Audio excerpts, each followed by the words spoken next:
माझ्या लास्ट व्हिडिओमध्ये आपण ट्रफल कसं बनवायचं हे शिकलो, बट आता त्या ट्रफलचा यूज कसा होतो हे पण तुम्ही इथे बघा। तर आपण लास्ट व्हिडिओमध्ये जे ट्रफल बनवलं होतं त्यापासून मी इथे हा केक बनवत आहे।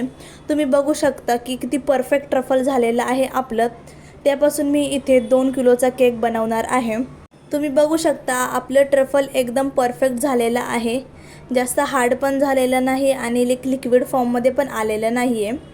जर तुम्हाला कधी वाटलं की जास्त हार्ड आहे तर तुम्ही त्याला गरम पाण्यावर ठेवून ते मेल्ट करू शकता, बट इथे आपल्याला काहीच गरज लागलेली नाही आहे। तुम्ही बघू शकता।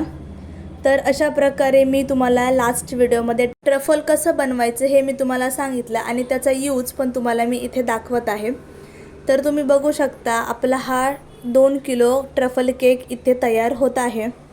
ॲक्च्युली मला हा गोकू थीममध्ये बनवायचा होता। गोकू हे एक कार्टून आहे, सो मला त्या थीममध्ये बनवायचा होता, बट झालं असं की कस्टमरने मला जो रेफरन्स फोटो पाठवला होता त्याच्यावर रिअलवाला टॉय होता, बट मला तो अवेलेबल झाला नाही बिकॉज कस्टमरने 1 दिवस आधीच मला ऑर्डर दिली होती।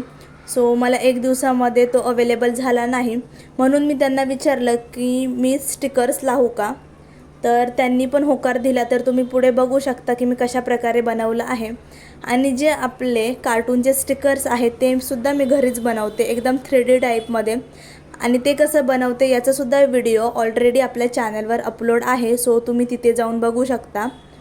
सो इथे मला जसं रेफरन्स फोटोमध्ये केक होता तसंच मला इथे बनवायचा होता, सो मी तशा प्रकारे इथे बनवत आहे। मला ह्या केकला बनवायला रात्रीचे 1:30 वाजले आणि इथे तुम्हाला मी दाखवते लास्टला की मला नक्की किती वाजले।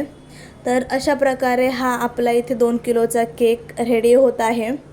खूप बारीक बारीक डिझाईन होत्या याच्यामध्ये, प्रत्येक नोझलने बारीक बारीक डिझाईन करायच्या होत्या। आणि तुम्ही लास्टला बघा आणि मला सांगा की तुम्हाला हा केक कसा वाटला।